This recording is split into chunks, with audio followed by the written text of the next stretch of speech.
wadadweyne tiro badan oo ay u helinayaan mas'uuliyiin kamid ah mas'uuliyiinta degmada Maxamed Mooge gaar ahaan xaafadda Maxamed Mooge ee magaalada Hargeysa. shaqadeedu waxay ku saleysan tahay anaga oo ah dadweynaha degan xaafadda Maxamed Mooge qaybta airport hoostiisa waxay cabashadeedu ku saleysan tahay warshada baawarka iyo tanka weyn ee isku qasta daamurka iyo dhaska isku qasta ee 24 hours lagu istaaran waxaan ka mushkilad ka lahayo laftii lahayn oo keentay ummadda ay halka taagan oo dhamaantood ay ka cabanaysa ee caruur iyo rag iyo dumar balihi waa warshada cabashadeedu waxay ku saleysan tahay warshada Cabdiraxmaan Cumaani ee halka dhaskara sharka iyo daamurka isku qasta waana loo jiifiyay naga foorari baan ku nidhi wuu noo jiifiyay way ka sii dartay habeenkii ma seexano caruurihii yaryara ee xaafadan ku noolaa aad iyo aad bay u halakaysay waxaan maray cusbitaaladan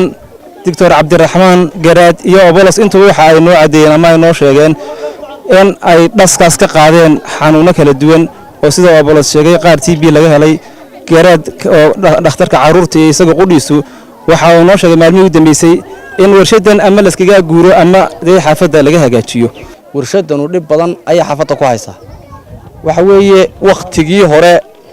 waxay ahaan jirtay in la fahansaneen caruurtu way sii jirtay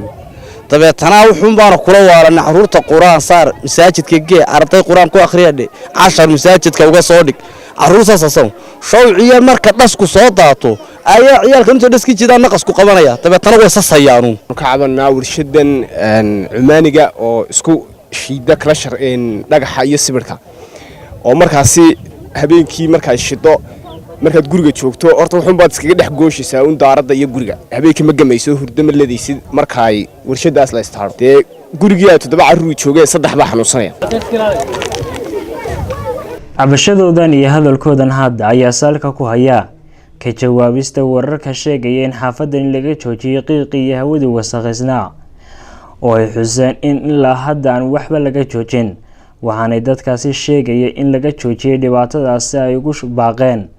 inaanay waxba ka ogeyn kalena socon xaaladda waxaanay raggaasi ama wadadkaasi arintaasi ka hadlay ku tilmaameen ta kale labaad waxaan arkaynaa habeena dhaweyto odayaal waaweyn oo ka tirsan xaafadda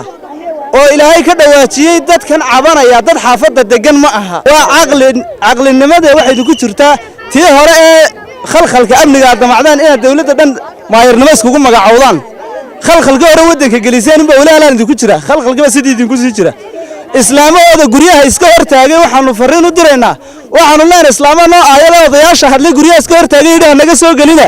de iska daayaan leenahay ilaahay ba sidaa u gartay wana odayaasheen iyo iska sii daaya islaamada ergaan wagan in guryahooda u sii daayaan nimankii habeenka dhawta media ka hadlay ee yiri gudida xaafadda aanu nahay waxaanu sheegaynaa in anaga dad la soo abaabulay aanu ka badannahay dad shakhsi soo abaabulana aanu ka badannahay waxaanu dad xaafadda gala oo dhaba oo maantana waa naka anaga ma aha nama matalaan maxaan kula magacayga kuma hadli karaan waa niman biidhi qaatayaala waa niman laalush qaatayaala waa niman cankooda iyo jeebkooda hadlay wax weyn tan la leeyahay waa la foorariya maalinta dhawta la idin sheegayna kolkii ay qiiqasay umadaabana la qaybsanayso xitaa malaha wadaaba naga soo filter gareynayay imaka dhulka ma lagu foorariyay iyadoo daad ahaan u socotun bay la soo galaysaa annagaba nama dhaafsiisna inta u dhow 2 kiiloomitir u dhow ma dhaafsiisna bismillaahirrahmaanirrahiim dadkan ayaa ugu dambeyntii baaq dheer u diray xukuumadda Soomaaliland iyo cidda ay khusayso waxaanu baaqo ugu dhignaa sida tan in badan baan cabanay waan gudbinay madax dhaqameedada dawladda amaanka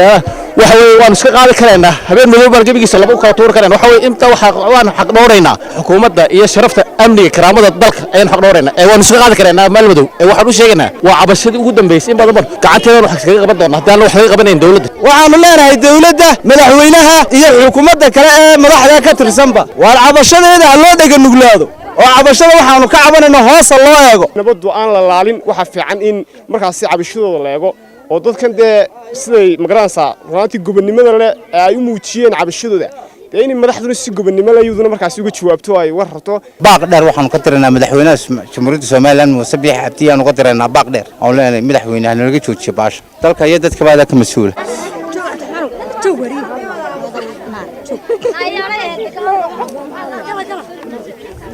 inkastoo aan la xidhiidhnay mas-uuliyiinta ay khusayso iyo xukuumadda cidda gaarka ay khusayso midna noomay suurtagelin inaan wax ka weydiino arrintani iyo cabashada dadweynaha waxay kaga jawaabayaan. Khadar Ismaaciil Maxamed Khadar Dhabaali Cabdirashiid Fahye wararka muqbahiya caalamiga badda Aston TV Hargeysa.